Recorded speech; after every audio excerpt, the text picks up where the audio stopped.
साथियों, पूर्णिमा का दिन जब हमारी पृथ्वी पर चांद पूरा दिखाई देता है, आपने देखा होगा जब पूर्णिमा की रात होती है तो हमारी पृथ्वी पर बहुत बड़े बदलाव होते हैं। उन बदलावों को हम महसूस भी कर पाते हैं। आप कभी अगर पूर्णिमा की रात्रि को घर से बाहर निकलें तो आप पाएंगे कि वातावरण में एक अलग सी रौनक है। साथियों, पूर्णिमा के दिन समुद्र में आने वाले ज्वार सबसे ऊंचे होते हैं और मैं आपको बता दूं कि पूर्णिमा के ही दिन इस पृथ्वी पर जितने भी लोगों को अभी तक आत्मज्ञान प्राप्त हुआ है उनमें से अधिकतरों को पूर्णिमा की रात्रि को ही आत्मज्ञान प्राप्त हुआ है। महात्मा बुद्ध, जिनका जन्म पूर्णिमा के दिन हुआ, जिनको ज्ञान प्राप्त भी पूर्णिमा के दिन हुआ और जिनकी मृत्यु भी पूर्णिमा के दिन हुई। और आपको एक और फैक्ट बताना चाहूंगा, इस पृथ्वी पर जितने भी लोग पागल होते हैं उन पागलों की संख्या में सबसे ज्यादा संख्या उस पूर्णिमा के दिन की है, यानी उस पूर्णिमा के दिन ही सबसे ज्यादा लोग पागल भी होते हैं। साथ ही अगर पागल शब्द को देखें तो हम पाएंगे कि हिंदी में पागल शब्द के लिए चांदमारा शब्द का प्रयोग किया जाता है और अंग्रेजी में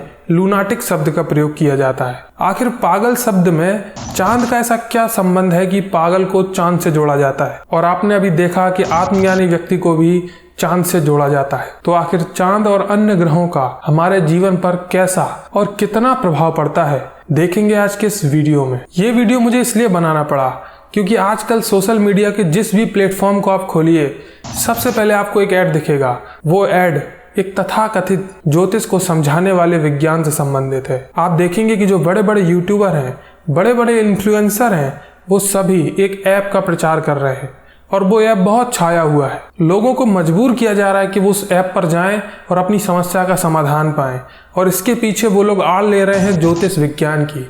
निश्चित ही आप उस ऐप के बारे में समझ गए होंगे और उसकी ऐड की पॉलिसी को देखकर मुझे ये लगा कि मुझे एक वीडियो बनाना चाहिए जिसमें कि मैं अपने व्यूअर्स को, अपनी ऑडियंस को ये समझा पाऊँ कि क्या ज्योतिष विज्ञान इन ऐप पर निर्भर करती है। आपने अक्सर अपने आसपास या YouTube पर कई ऐसे इंटरव्यूज देखे होंगे जिसमें कुछ लोग बताते हैं कि वो अपने बचपन में किसी एक ज्योतिष, किसी एक हाथ की रेखा देखने वाले व्यक्ति के पास गए और उस व्यक्ति ने उनकी हाथ की रेखाओं को देखकर कहा कि वो जीवन में सफल नहीं हो सकते। और वो व्यक्ति जो हाथ दिखाने गया था आगे चलकर भविष्य में एक अच्छा अधिकारी या फिर IAS अधिकारी बनता है और फिर वो ज्योतिष विज्ञान के बारे में कहता है कि मैंने ज्योतिष विज्ञान को गलत साबित कर दिया। साथियों, अगर इस आधार पर ज्योतिष का मूल्यांकन किया जाएगा तो मैं भी आपके साथ हूं और मैं भी मानता हूं कि ज्योतिष फेक है। क्योंकि अगर आप ऐसे ऐप्स पर जाएंगे जिनकी कोई ऑथेंटिसिटी नहीं है, आपको पता भी नहीं है कि वहां बैठा व्यक्ति कितना सक्षम है ज्योतिष के विषय में, तो आप कैसे एक विज्ञान को उस ऐप पर निर्भर कर सकते हैं। इन ऐप पर जो ठेकेदार बैठे हैं, जो ये कहते हैं कि वो ज्योतिष के जानकार हैं, क्या गारंटी है कि वो सच बोल रहे हैं? इस वीडियो को पूरा देखिए, सब कुछ पानी की तरह साफ हो जाएगा। साथियों, ज्योतिष की शुरुआत भारत से मानी जाती है। बाल गंगाधर तिलक ने वेदों के संबंध में ये कहा। उन्होंने जब वेदों का अध्ययन किया तो उन्होंने पाया कि वेदों में ग्रहों की ऐसी गणनाओं के बारे में बताया गया है जो गणनाएं आज से 95,000 वर्ष पुरानी हैं। और उस समय जब वेद लिखे गए थे, निश्चित ही ऐसी कोई व्यवस्था नहीं थी कि जो ग्रहों की दशाएं गुजर चुकी हैं उनको देखकर पुनः लिखा जा सके, यानी कि ऐसी कोई व्यवस्था नहीं थी जो घटनाएं हो चुकी हैं उनको दोबारा देखा जा सके। आज निश्चित ही ऐसी टेक्नोलॉजी है कि हम पूर्व में गुजर चुकी दशाओं को देख सकते हैं या अनुमान लगा सकते हैं, लेकिन उस समय ऐसी कोई व्यवस्था नहीं थी। और बाल गंगाधर तिलक जी कहते हैं कि वेदों में दी गई ये दशाएं निश्चित ही 95,000 वर्ष पुरानी है, इसलिए माना जाता है कि ज्योतिष भी 95,000 वर्ष पुराना है। अब आपको एक महत्वपूर्ण फैक्ट बताता हूँ। साथियों, गणित, जिसकी आज बहुत ही जरूरत है समाज में, हर छोटे बच्चे को सिखाया जाता है कि उसके लिए पढ़ाई में सबसे इम्पोर्टेंट विषय है गणित। गणित के बिना इस दुनिया में कुछ भी नहीं हो सकता। मैं आज आपको बताता हूँ कि आखिर गणित का आविष्कार कैसे हुआ। साथियों, पुरातन काल में, वैदिक काल में, जब हमारे वैदिक ऋषि मुनि ग्रहों की दशाओं की गणना करते थे, ज्योतिष के अंतर्गत जब ग्रहों की स्थितियों की जानकारी प्राप्त की जाती थी तो उनकी गणना के लिए गणित विषय का आविष्कार किया गया। जी हाँ साथियों, गणित का जन्मदाता भारत ही है। क्योंकि अगर हम पूरे विश्व में देखें कि गणित की जो 1 से लेकर 9 तक की संख्याएं हैं, उनका जो उच्चारण है वो निश्चित ही संस्कृत से प्रेरित है। आज हम पाते हैं कि 9 या 9 संस्कृत के नवम से निकला है, अष्टम से 8 या 8th निकला है और सप्तम से 7 या 7th निकला है। आप देख रहे हैं कि पूरे विश्व में जितने भी गणित से संबंधित उच्चारण हैं वे सभी संस्कृत से मूल रूप से निकले हुए हैं। इससे यह प्रूफ होता है कि ज्योतिष की गणनाओं के लिए हमारे ऋषि मुनियों ने गणित का आविष्कार किया। साथियों, भारत की इस प्राचीन विद्या के संपर्क में सबसे पहले जो सभ्यता आई उसका नाम था सुमेरियन सभ्यता। आप पाते हैं कि सुमेरियन सभ्यता के लोगों ने बहुत ऊंची ऊंची मीनारें बनाई और उन मीनारों पर सुमेरियन पुरोहित 24 घंटे खड़े होकर ग्रहों का अध्ययन करते थे। बहुत सारे सुमेरियन ग्रंथ हमें ये बताते हैं कि उस समय के पुरोहित ये जान चुके थे कि इस पृथ्वी पर जितनी भी बड़ी बड़ी घटनाएं होती हैं, जितनी भी बड़ी बड़ी क्रांतियां होती हैं या फिर जितनी भी बड़ी बड़ी महामारियां आती हैं, उन सब का सीधा संबंध सूर्य पर होने वाले विस्फोट है। यानी कि सूर्य पर जिस तरह की ग्रह दशा में परिवर्तन हो रहा है उसका सीधा प्रभाव पृथ्वी पर पड़ रहा है।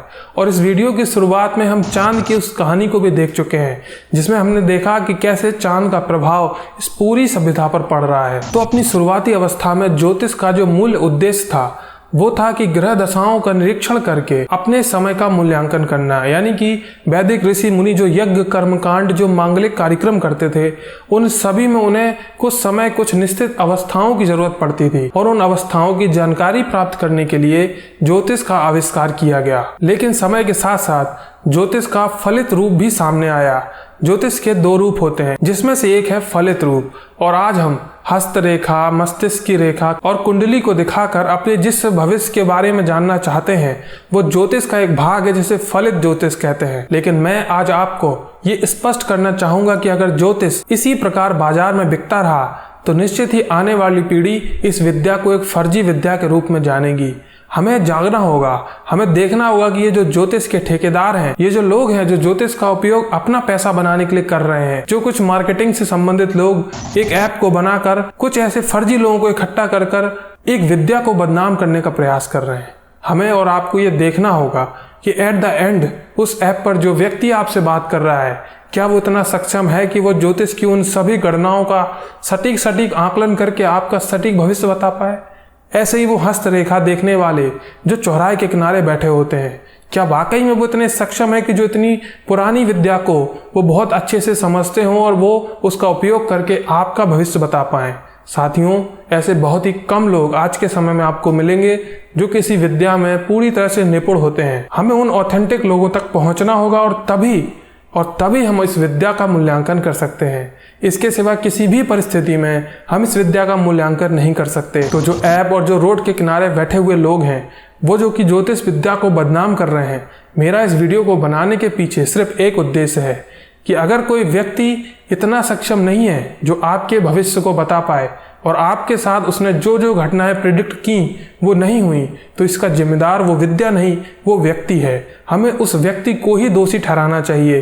ज्योतिष विज्ञान वाकई में एक विज्ञान है जो कि गणित से संबंधित है, जिसकी गणनाएं कभी गलत नहीं होती और ये प्रूफ हो चुका है कि इन ग्रहों का प्रभाव हमारे और संपूर्ण मानव जाति के साथ ही साथ समस्त पशु पक्षियों पर भी पड़ता है। साथियों, अगर आपको ये वीडियो अच्छी लगी हो तो मैं आशा करता हूँ कि आप चैनल को सब्सक्राइब करेंगे, क्योंकि ऐसे ही वीडियो इस चैनल पर आपको मिलते रहते हैं।